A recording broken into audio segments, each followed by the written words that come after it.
Buenos días, chicos, para una clase de teoría celular. Esperemos que puedan comprenderlo. Bien.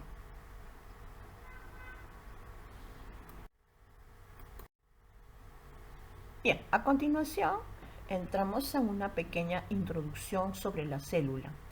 La célula es la unidad básica y estructural, además de funcional, de los seres vivos, que pueden vivir de manera independiente y es capaz de reproducirse.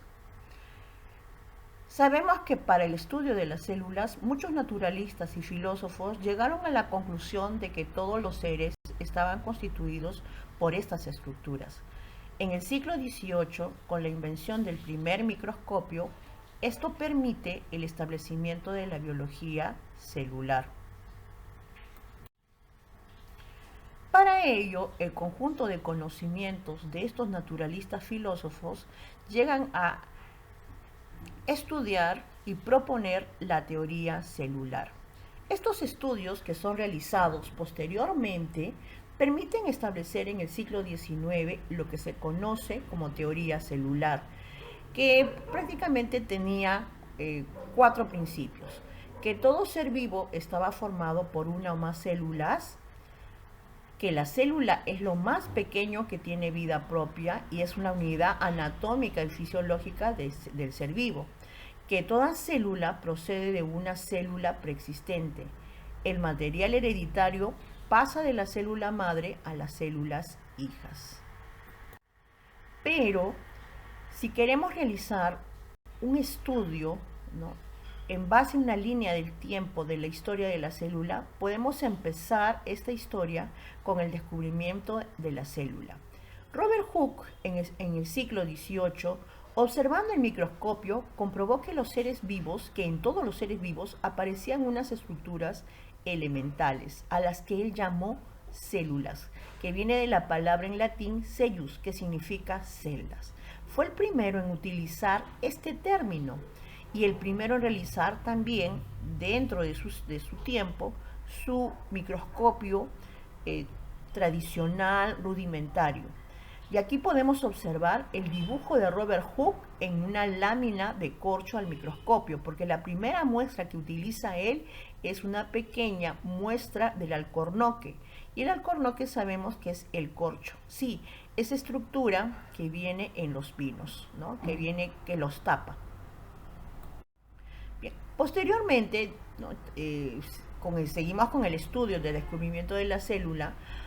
Viene otro científico, Anthony van Leeuwenhoek, en el siglo XVII, que él fabricó un sencillo microscopio con el que pudo observar algunas células, como de los protozoos y glóbulos rojos. Y aquí podemos distinguir los dibujos de bacterias y protozoos que fueron observados por Leeuwenhoek en ese año.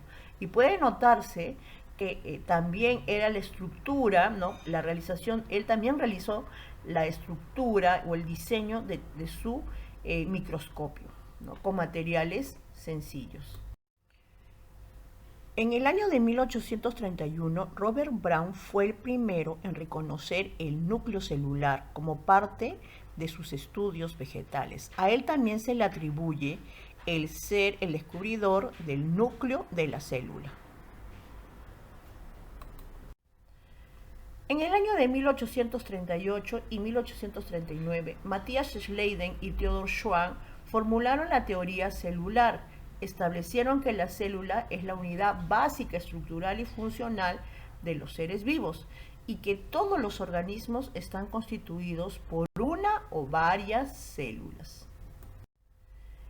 En 1839, Jan Purkinje acuñó por primera vez el término citoplasma para designar el contenido vivo de la célula, sabiendo que el citoplasma es una solución acuosa en el que se llevan a cabo las reacciones metabólicas y en el que también se encuentran suspendidos los organelos de la célula.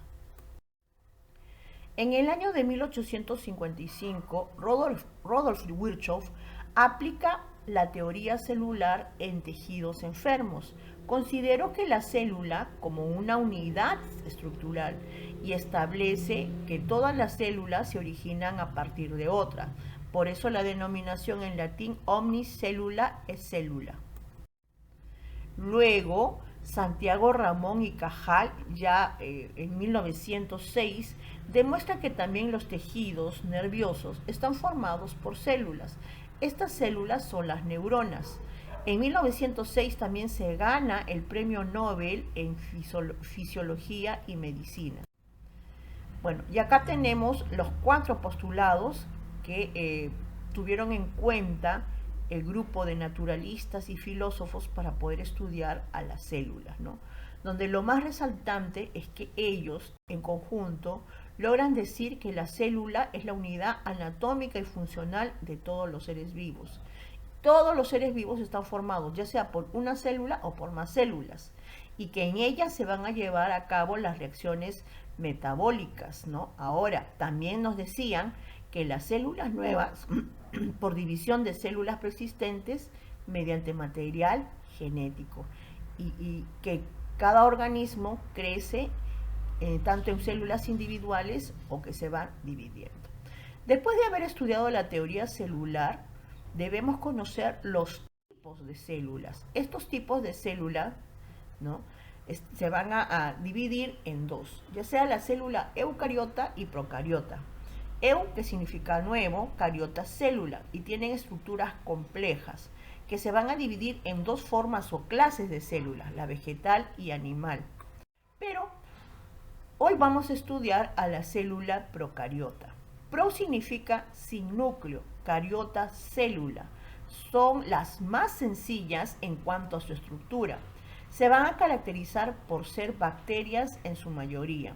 Podemos observar las partes de una célula procariota, ¿no?, en pocas palabras, de una bacteria, ¿no? Tenemos a los plasmodesmos, el ARN que se encuentra disperso en el citoplasma. Tenemos su cápsula, los ribosomas, el citoplasma, el flagelo que les sirve para la movilidad. Ellos presentan pared y membrana celular y unos pequeños pelos que están alrededor de toda la estructura llamados cilios. Ahora, hablemos de afuera hacia adentro, lo que tiene una célula procariota de afuera hacia adentro. El flagelo ya lo habíamos dicho, que permite la estructura, el movimiento a las bacterias. Los cilios también le permite el desplazamiento. La cápsula viene a ser la cubierta protectora de la célula y va a tener resistencia a los medicamentos.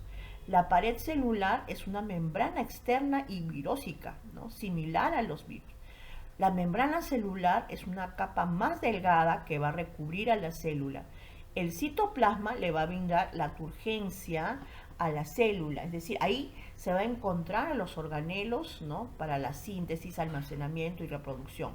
Cuando hablamos de turgencia es lo que le permite, al igual que la membrana celular, la entrada y salida de ciertas sustancias. Tenemos el ARN, que es el ácido ribonucleico, es monocateriano y contiene material genético. Tenemos también a los plasmodesmos, que son estructuras que van a albergar el material genético. Y finalmente a los ribosomas, proteínas que van a permitirle la alimentación y la reproducción de la célula.